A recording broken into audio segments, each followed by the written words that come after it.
So good morning बच्चों, मैं आप सबका स्वागत करता हूं अपने YouTube channel accountancy and economics by Aman sir में। बच्चों, आज हम chapter 1 accounting for partnership firm fundamentals का लास्ट टॉपिक पढ़ने जा रहे हैं। इस चैप्टर का जो लास्ट टॉपिक है उसका नाम है गारंटी ऑफ प्रॉफिट। बच्चों, मैं आपको यह बताना चाहता हूं कि इस चैप्टर की क्लास 12 के बोर्ड एग्जाम्स में वेटेज बहुत ज्यादा है। ये 10 मार्क्स में चैप्टर आ जाता है। इस चैप्टर को मेरे साथ साथ आप जरूर करना। इसके अलावा जितने भी टीएस गरेवाल में क्वेश्चन हैं आप सब ट्राई करना। अगर आपको कोई भी क्वेश्चन डाउट में आता है तो आप मेरे को कमेंट सेक्शन में जरूर लिखना, मैं उस पर भी स्पेसिफिक वीडियो जरूर बनाऊंगा। बच्चों, बेसिकली गारंटी ऑफ प्रॉफिट होता क्या है हम जान लेते हैं। सबसे पहले मैं अपने बच्चों को बताना चाहता हूं, मैं बच्चों से एक क्वेश्चन पुट करना चाहता हूं कि क्या कोई बच्चा मेरे को बता पाएगा वारंटी और गारंटी में डिफरेंस क्या होता है। बच्चों, मैं आपको बताता हूं, आजकल आपको पता होगा हम लोग स्मार्टफोन खरीदते हैं, लैपटॉप खरीदते हैं या फिर हम कोई भी गैजेट खरीदते हैं तो उस गैजेट के ऊपर लिखा होता है 1 ईयर वारंटी।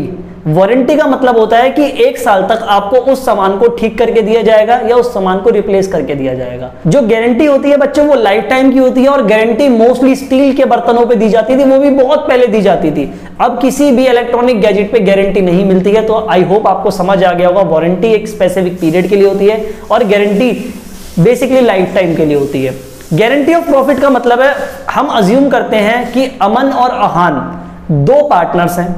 हम दोनों ने बिजनेस में 2-2 लाख रुपए लगाए और इन 4 लाख रुपए का लगा के हमने 10 लाख रुपए प्रॉफिट कमा लिया। अब हमें लगता है कि अगर इस बिजनेस के अंदर इन्वेस्टमेंट बढ़ जाती है तो हम और ज्यादा प्रॉफिट कमा सकते हैं, हमारा प्रॉफिट और ज्यादा बढ़ सकता है। तो अहान मुझे सजेस्ट करता है कि क्यों ना सर हम अपनी एक फ्रेंड आध्या को बिजनेस के अंदर इंक्लूड कर लें।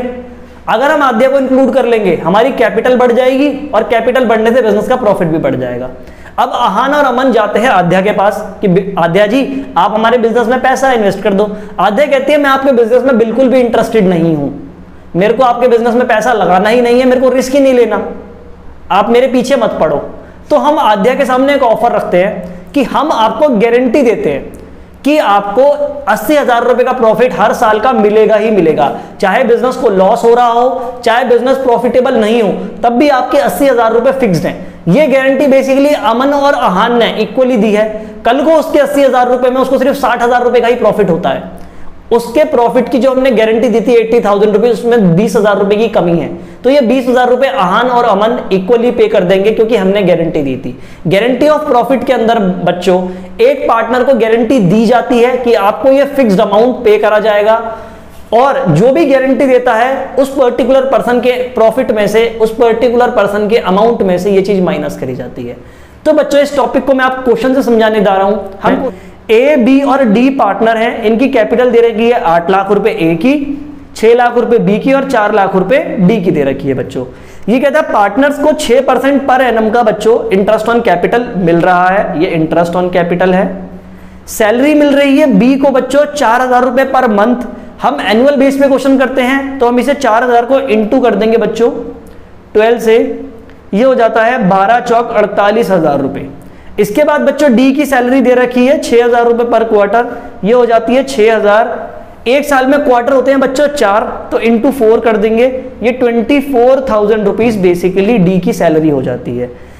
अब इसके बाद लास्ट में गारंटी वाला टॉपिक आ जाता है बी शेयर ऑफ प्रॉफिट, यानी कि जो बी का शेयर ऑफ प्रॉफिट होगा, यानी कि बी का प्रॉफिट इसमें आप इंक्लूड कर दो बी का share of profit including interest on capital, यानी कि बी का जो शेयर होगा प्रॉफिट का प्लस इसमें इंक्लूडिंग है इंटरेस्ट ऑन कैपिटल, यानी कि बी का इंटरेस्ट ऑन कैपिटल ऐड करके, बट एक्सक्लूडिंग सैलरी, यानी कि बच्चों सैलरी को हमको लेना ही नहीं है, सिर्फ 2 चीजें उसका प्रॉफिट और बी का इंटरेस्ट ऑन कैपिटल। उसको गारंटी दी गई है कि 82,000 रुपीज उसे इतना पैसा मिलेगा ही मिलेगा, यानी कि उसका प्रॉफिट का शेयर प्लस में बी का इंटरेस्ट ऑन कैपिटल दोनों मिलाकर 82,000 होगा ही होगा। ये कहता है बेसिकली ये जो गारंटी है any deficiency meet by Divya, किसके द्वारा दी गई है बच्चों, दिव्या के द्वारा दी गई है। और हमें क्वेश्चन के अंदर प्रॉफिट गिवन है 3,12,000 रुपए, जो कि हमें लास्ट में दिया है। हमें बनाना है profit and loss appropriation account. बच्चों वही सेम कॉन्सेप्ट फॉलो होगा जो हम profit and loss appropriation account का करते हुए आ रहे हैं। सबसे पहले हम क्रेडिट साइड पर लिखते हैं बाय नेट प्रॉफिट। हमारा नेट प्रॉफिट आ जाता है बच्चों, जो कि क्वेश्चन में गिवन है 3,12,000 रुपए का नेट प्रॉफिट अकाउंट। 3,12,000 रुपए का। क्वेश्चन के अंदर बच्चों इन्होंने बोला हुआ है कि पार्टनर एंटाइटल कर रहे हैं 6% per annum interest on capital. मैं यहां पर पे कर दूंगा इंटरेस्ट ऑन कैपिटल अकाउंट, ए का, बी का और डी का। बेसिकली 6% पर एनम है, तो 8 लाख का 6% बच्चों आप निकाल लोगे तो 8 6 48 होता है, तो ये आ गया 48,000 रुपीज ए का। दूसरे का हो जाता है 6 6 36, ये 36,000 रुपीज हो गया बी का। अगला जो डी है उसका है 4 लाख का 6%, ये हो गया 24,000 रुपीज हो गया बच्चों डी का। इसका टोटल हम कर लेते हैं 0 0 3 0 और 6 और 4 10, 18 का 1 5 और बेसिकली ये हो जाएगा 3 2 5 और ये हो गया 10, यानी कि 1,08,000 रुपए इंटरेस्ट ऑन कैपिटल आ रहा है तीनों का। बच्चों इसके बाद अगली हमारी चीज हो जाती है सैलरी, जो कि बी की सैलरी है, तो हम लिखते हैं टू बीज सैलरी अकाउंट। बी की सैलरी दे रखी है 4,000 रुपए पर मंथ, तो 4,000 इंटू 12 करा था, ये आ गई 48,000 रुपीज। और ये आ जाएगा अगला टू बेसिकली डी की सैलरी जो हमने निकाली हुई है बच्चों, वो हो जाती है 24,000 रुपीज। हमने सैलरी भी पे कर दी बी की और डी की, इंटरेस्ट ऑन कैपिटल भी पे कर दिया। अब नॉर्मली जैसे क्वेश्चन होता है हम बचा हुआ रिमेनिंग प्रॉफिट पार्टनर में बांट देंगे, टू प्रॉफिट ट्रांसफर्ड। ये हो जाएगा ए, ये हो जाएगा बी और ये हो जाएगा बच्चों डी। सो बच्चों हम सबसे पहले प्रॉफिट निकाल लेते हैं कि कितना कितना प्रॉफिट बच रहा है। आप एक रफ पेपर ले लीजिएगा, क्रेडिट साइड पे है 3,12,000 रुपीज, ये है क्रेडिट साइड पर। और बच्चों डेबिट साइड का टोटल हमारा आ रहा है 1,08,000 रुपीज प्लस 48,000 प्लस 24,000।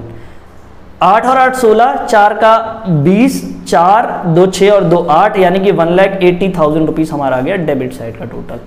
हम बच्चों 3,12,000 रुपए में से अगर माइनस कर देते हैं 1,80,000 रुपए, 0 0 0 2, ये हो गया 2, 11 में से 8 गया 3 बच गया, 1,32,000 रुपीज का प्रॉफिट आ रहा है। यानी कि जो प्रॉफिट आ रहा है हमारा डेबिट साइड पे वो आ रहा है 1,32,000 रुपए का।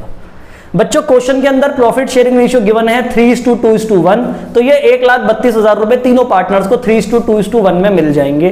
तो हम निकाल लेते हैं ए का कितना हो जाएगा, ए का हो जाएगा 1,32,000 रुपए में से 3/6, बी का हो जाएगा बच्चों 1,32,000 रुपए में से 2/6 और सी का हो जाएगा बच्चों 1,32,000 रुपए में से 1/6। हम इसको काट देते हैं बच्चों, ये हो गया 6 1 6, 6 2 12 और आगे चला गया 1, यानी कि ये भी हो गया 6 2 12, 20,000 इंटू 3 करते हैं 66,000, ये काटेंगे तो 22,000 ही आ जाएगा, इंटू 2 करते हैं तो 44,000, इसको काट देते हैं 22,000 हो जाता है, मल्टीप्लाई 1 करते हैं तो आंसर 22,000 का 22,000 ही आ जाता है। हम लिख देते हैं पहले का आ रहा है 66,000 रुपीज, दूसरे का आ रहा है बच्चों 44,000 रुपीज और तीसरे का आ रहा है बच्चों 22,000 रुपीज। अब बच्चों हमें अच्छे से याद है कि बी को गारंटी दी गई थी कि उसका शेयर ऑफ प्रॉफिट, यानी बी का शेयर ऑफ प्रॉफिट बन रहा है बच्चों 44,000 रुपीज का, प्लस बी का इंटरेस्ट ऑन कैपिटल जो कि बन रहा है 36,000 रुपीज का। ये दोनों मिलाकर 82,000 रुपीज आना चाहिए। बच्चों हम इन दोनों को अगर ऐड करते हैं तो हम देख लेते हैं 44,000 प्लस 36,000, 0 0 0 6 और 4 10 का 1, 4 3 7 और 1 8, यानी कि 80,000 रुपए इसका बैलेंस एक्चुअल में आ रहा है, लेकिन इसको गारंटी दी गई थी 82,000 रुपीज की। 2,000 रुपए गारंटी के अंदर कम है, ये बी को 2,000 रुपए बच्चों मिल जाएंगे, प्लस हो जाएगा 2,000 रुपीज से हम लिख देंगे प्लस डेफिशिएंसी और ये लाइन डाल के इसका टोटल 46,000 रुपीज बाहर आ जाएगा। ये डेफिशिएंसी कौन पे करेगा, क्योंकि डी ने गारंटी दी थी तो ये माइनस हो जाएगी बच्चों डेफिशिएंसी और ये 2,000 रुपए एक्चुअल में पे कर देगा डी, जो कि हम देख लेते हैं बच्चों डी का बैलेंस आ जाएगा 20,000 रुपीज और ए का बैलेंस 66,000 एज इट इज रह जाएगा। डबल लाइन से क्वेश्चन क्लोज हो जाएगा, जो कि टोटल आ जाता है 3,12,000 रुपए बच्चों और यहां भी आ जाएगा 3,12,000 रुपए। ये 1,32,000 बच्चों मैंने रिमेनिंग प्रॉफिट लिख दिया था, क्योंकि रिमेनिंग प्रॉफिट पार्टनर्स में उनकी प्रॉफिट शेयरिंग रेशियो में बढ़ता है, तो मैंने प्रॉफिट शेयरिंग रेशियो में बांट के अंदर लिख दिया, और फिर जो भी करेक्शंस हुई यानी डेफिशिएंसी प्लस हुई या किसी में माइनस हुई वो बांट के मैंने बाहर लिख दिया। होप मेरे बच्चों को गारंटी ऑफ प्रॉफिट का पूरा कॉन्सेप्ट समझ आ गया होगा। इसी के साथ हमारा चैप्टर आज खत्म हो जाता है। So thank you so much बच्चों, मेरी वीडियोस को लाइक कीजिए, मेरे चैनल को सब्सक्राइब कीजिए, और नेक्स्ट चैप्टर में मिलते हैं आपसे गुडविल में। Thank you.